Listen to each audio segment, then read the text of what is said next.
สวัสดีครับมาเด้อครับมื้อนี้ก็สิพามาหาเลาะคุณมันพอได้ต้มบ่ครับนี่มาลุ้นมาแม่จับนค่ะนำกันเด้อครับก็มาหาเลาะขุดมันเดาะหน่อยเนาะอ้ายมันหากแม่นหน่อยก็ท่าลุ้นไปนำกันเด้อค่ะว่าเฮาสิหมานพอได้ต้มพอได้หยังบ่ค่ะก็ฝากติดตามช่องเบนอีสานบ้านนา Channel ไว้ในเด้อค่ะ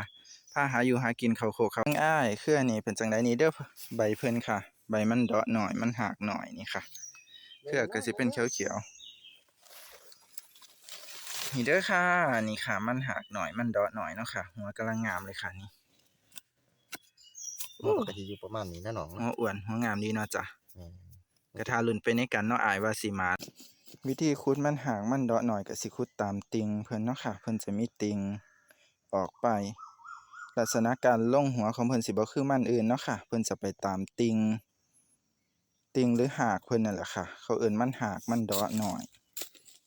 แต่ทำเป็นพวกมันหอยเพิ่นก็สิสั้นหัวลงลึกเนาะค่ะมันหอยมันเทียนมันเสามันเหิดนั่นแหละค่ะเพิ่นสิลงลึกอย่างเดียวเลยค่ะก็ท้าลุ้นในกันเนาะค่ะว่าสิหมานพอได้ต้มบ่เนาะค่ะก็หาปลาเลาะบ้านเนาะค่ะ เนาะอายเนาะมาหาเลาะปลาเลาะบ้านกระทารุ่นไปในกันเด้อค่ะนี่เนาะค่ะก็สิขุดยากแน่เนาะอายหากใหม่หน่อยหลายเนาะเพิ่นสิมักลงกับต้นใหม่น้อยๆเนาะค่ะพวกมันเดาะมันหากหน่อยก็สิอยู่หัวประมาณนี้นะน้องเนาะแม่นเพิ่นกำลังลงหัวเนาะค่ะงามเติบเด้อจ้านี่รุ่นกันต่อค่ะนี่เด้อค่ะเพิ่นสิลงตามติ่งหรือตามรากเพิ่นเนาะค่ะเขาก็จะเอิ้นมันเดาะมันหากเนาะค่ะมันหากหน่อยมันเดาะหน่อยเนาะค่ะ เพิ่นก็สิลงหัวบ่ทันใหญ่ดอกค่ะหน้านี้หน้าเพิ่นลงหัวใหญ่ก็สิพฤศจิกาจ้าหน้าเกี่ยวข้าวมะลิน้อยก็ลองพาพี่น้องมาขุดเบิ่งเนาะค่ะว่าเพิ่นสิเป็นหัวส่ำใดสิพอได้ต้มบ่เนาะค่ะ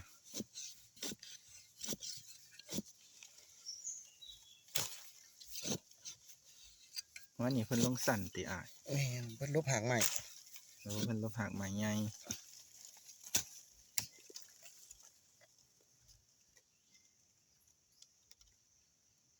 เป็นตาสุดบ่จ้ะ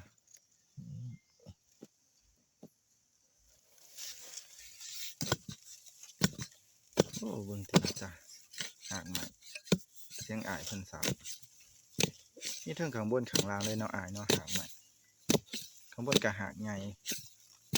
ข้างล่างก็หากโอ้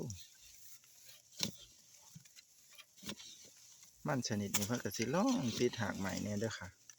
ถ้าเป็นบางเครือที่เพิ่นลงบ่ติดต้นใหม่เพิ่นก็สิขุดไปก่อนเนาะค่ะก็สิเหลือแต่ตัว666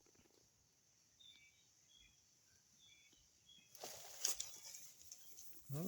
หัวงามเนาะอายเนาะแม่นโอ้หัวงามอยู่เด้อค่ะนี่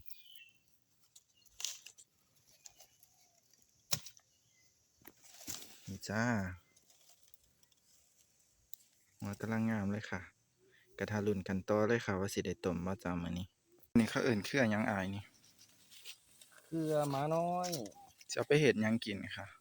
ไปเฮ็ดบุญกะทิวุ้นกะทิเฮ็ดแบบใส่แบบบักพริกปลาร้าก็ได้เนาะแม่นตะไคร้ใครชอบกินเผ็ดก็เฮ็ดเป็นเครื่องยำเนาะค่ะใส่ปลาร้าใส่ตะไคร้ใส่หอมหัวแดงเนาะค่ะแล้วก็ใส่หอมเปรย์แต่ถ้าชอบแบบหวานก็ใส่กะทิน้ำตาลเนาะค่ะเอาไปเคี่ยวแล้วก็คั่นแล้วก็คนเด้อค่ะถ้ากินในกันเด้อค่ะนี่เครือมาหน่อยรับชค่ะมรับฟังเอาเบิ่งตอนมันเลี้ยวครับนี่จ้ะนี่ต้นนี้ใบใหญ่ๆเนาะอ้ายแม่นโอ้ยเบิ่งติล่ะ ครับใบใหญ่อายเพิ่นขึ้นเอาเด้อค่ะเพิ่นขึ้นสูงนี่ใบใหญ่ใบหนาเครือหมาน้อยบ้านทุกคนเรียกเครืออิหยังคะนี่ใบใหญ่ๆเขียวต้องสังเกตให้ดีเลยครับมันก็สิมีแบบไข่ๆแบบเครือๆออกเพิ่นดอก็มีกแม่นบ่ค่ะบ่มันสิมีเครือข่ายเพิ่นเห็นไหมเครือข่ายเพิ่นมันคือเครืออิหยังจ้ะเครือสูตรบ่งอมันก็เอิ้นเครือหยังอ้ายก็บ่ฮู้ชื่อเพิ่นเนาะเครือข่ายเพิ่นอ๋ออันที่เพิ่นมีใบคล้ายๆกันนั่นแม่นบ่แม่นแต่ใบนั้นสิบ่มีขนแม่นบ่ใบเขียวคือกันแต่บ่มีขนเพิ่นก็สิเกิดปะปนกันเนาะค่ะกับใบที่เขียวๆใบแบบเดียวกันนี่แหละค่ะแต่บ่มีขนตัวนั้นจะบ่มีขนแต่หมาน้อยเพิ่นจะออกใบแล้วก็มีขนทั้งเครือเนาะค่ะ ใบใหญ่ใบหนาคักเลยจ้ะนี่ อู้สำนีก็เฮ็ดได้หม้อบักอย่างใหญ่เด้เนาะ แม่นกะทาเป็นอย่างหลาย เบิ่งในกันเด้อค่ะก็สิเอาไปเฮ็ดวุ้นกะทิเด้อมื้อนี้ทุกมื้อก็ที่ได้ไปก็เอาไปเฮ็ดแบบเผ็ดเนาะค่ะก็ใส่ตะไคร้ใส่หอมหัวแดงใส่หอมเปย์ ลองเฮ็ดแบบหวานๆอากาศมันเริ่มร้อนแล้ว แม่ ครั น บ ค่ะมันเป็นยาเย็นเด้อค่ะอากาศร้อนเราก็ลองกินแบบหวานเบิ่งเนาะค่ะก็ท่าลุ้นไปในกันเด้อค่ะเวลาเฮ็ดแล้วก็สิรสชาติสิเป็นจั่งใดเนาะค่ะเบิ่งจ้ะพี่น้องก้อยหัวนี่ให้อ้ายเพิ่นขูดขึ้นเบิ่งเด้อค่ะถ้าเบิ่งว่าเป็นก้อยข้าวเจ้าหรือข้าวเหนียวเนาะอ้ายเนาะเพิ่นมีจักหัวละอ้ายหัวคือใหญ่แท้อ้ายอู้หัวใหญ่ๆเลยเนาะจ้ะอันนี้เราก็เอาทุกอย่างเลยเด้อค่ะแม่นบ่อ้ายอันนี้ก็สิเอาก้อยไปเฮ็ดเอานำเนาะค่ะก้อยมีเทิงก้อยมีเทิงอิหยังก็อ้ายม้าน้อยบ่ แม่น ม้าน้อยแล้วก็มันเนาะค่ะเอาดินออกให้พี่น้องเบิ่งอ้ายว่าก้อยอิหยังนี่สีหยังนี่ ก้อยข้าวเหนียว สีหยังอ้าย สีเหลือง สีขาวเป็นก้อยข้าวเจ้าแม่นบ่ ๆแม่น สีเหลืองสิเป็นก้อยข้าวเหนียวเนาะค่ะนี่ก้อยเฮาก็ต้องเอาไปเฮ็ดหั่นแส่กระสอบแล้วก็เหยียบใส่น้ำไหลประมาณอาทิตย์หนึ่งเนาะค่ะถึงสิกินได้เพราะว่าเพิ่นมีพิษเนาะอ้ายเนาะถ้าเฮ็ดบ่อันนี้เพิ่นสิเป็นพิษเนาะแม่นบ่ แม่น เฮาก็ต้องเหยียบใส่น้ำไหลประมาณอาทิตย์หนึงเด้อค่ะเบิ่งหัวก้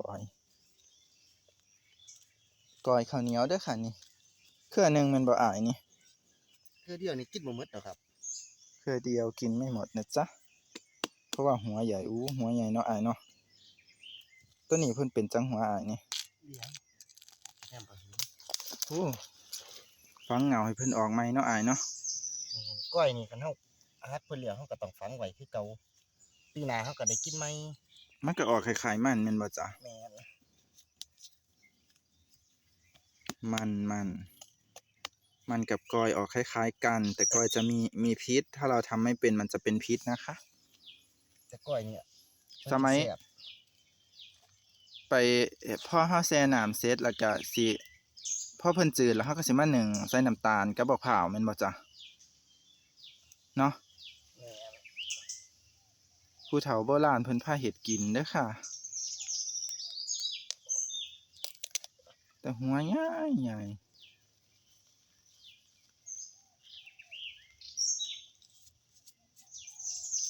เบิ่งติล่ะจ้ะพี่น้อง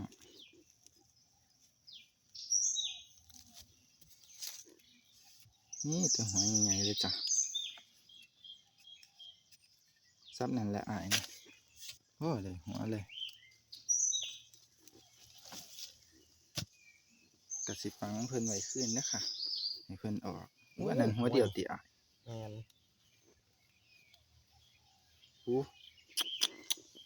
หัวใหญ่คักเลยจ้ะมาป่ามื้อนี้ได้หลายอย่างคักจ้ะได้ทั้งมันได้ทั้งก้อยได้ทั้งหมาน้อยได้ทุกอย่างเลยจ้ะก้อยหัวใหญ่ๆเลยจ้า รูปครับมื้อนี้ก็ได้ อีหยังนี่อ่ะ หลายอย่างตัวนี้ก็ก้อยครับ ก้อยข้าวเหนียวเนาะค่ะ แม่นมันก็ได้พอต้มอยู่ครับ อันนั้นก็เป็นมันดอก เครือม้าน้อยเนาะ เครือหมาน้อย ครับ ก็ได้2-3อย่างเนาะจ้ะ แม่น ก็ฝากติดตามช่องเบนอีสานบ้านนาชาแนลไว้เด้อค่ะฝากกดไลค์กดแชร์กดคอมเมนต์เพื่อเป็นกำลังใจสำหรับการทำคลิปต่อไปขอบคุณทุกๆไลค์ทุกๆแชร์ทุกๆคอมเมนต์เพื่อเป็นกำลังใจในการทำคลิปนะคะขอบคุณทุกๆคนที่เข้ามารับชมจ้าแล้วพบกันใหม่คลิปหน้าค่ะ สวัสดีครับ สวัสดีค่ะ